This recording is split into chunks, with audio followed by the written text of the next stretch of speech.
பயங்கர சத்தம். இந்த படத்துக்கு அப்புறம் நிறையா வார்த்தைகள் வந்து ட்ரெண்ட் ஆகும். ஆக்சுவலாக வயலன்ஸ் வயலன்ஸ் வயலன்ஸ் அந்த மாதிரி ஒரு இது. அப்புறம் வி ஆர் வெயிட்டிங், அவரோட வின்டேஜ் டயலாக்ஸ் தான் நிறையா. அதுக்கப்புறம் வந்துட்டு ஜிபியு, ஜிபியூனா வேறு ஒன்றும் இல்லைங்க, காட் பிளஸ் யூ. அது மாதிரி அதில் ஒரு பாட்டும் இருக்குது.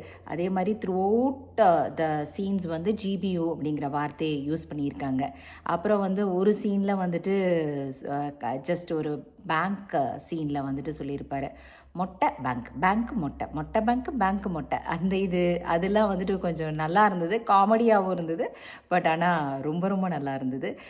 சேம் டைம் வந்துட்டு எனக்கு பர்சனலாக வந்து ஆக்ஷன் மூவியை காட்டிலையும் எனக்கு எது கனெக்ட் ஆச்சு அப்படின்னாக்கா, நான் ரொம்ப பெரிய ஆக்ஷன் மூவி ஃபேன் கிடையாது. பட் ஆனால் எனக்கு ரொம்ப படம் ஏன் வந்து கனெக்ட் ஆச்சு எந்த ஏரியாவில்னாக்கா, full and full vintage songs எல்லாமே வந்து 80s 90s சாங்ஸு எல்லாமே என்னோடய ஃபேவரட் நம்பர்ஸு.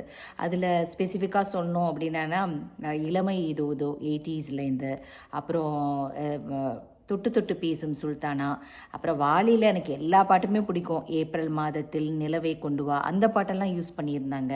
அப்புறம் வந்து ஒத்த ரூபா தாரன் யூஸ் பண்ணியிருந்தாங்க.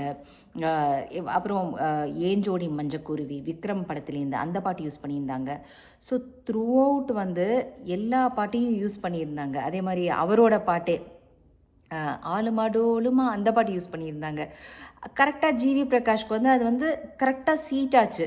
அந்த ஆக்ஷன் சீக்வன்ஸுக்கு ஏற்ற மாதிரி அந்த ஆக்ஷன் சீக்வன்ஸே ஏன் ரசிக்கும்படியாக இருந்ததுனாக்கா, இந்த வின்டேஜ் சாங்ஸ் போட்டதுனால தேட்டரே வந்து எல்லோரும் சேர்ந்து பாடினோம், எல்லோரும் சேர்ந்து என்ஜாய் பண்ணினோம். அந்த ஒவ்வொரு பாட்டும் வந்து நமக்கு என்ன எல்லாமே பைஹார்ட்டாக தெரியுங்கிறதுனால எல்லோரும் சேர்ந்து அந்த ஆக்ஷன் சீக்வன்ஸையும் என்ஜாய் பண்ண முடிஞ்சுது. எனக்கு அதனால வந்து ரொம்ப பிடிச்சிருந்தது அந்த ஏரியாலாம் வந்துட்டு.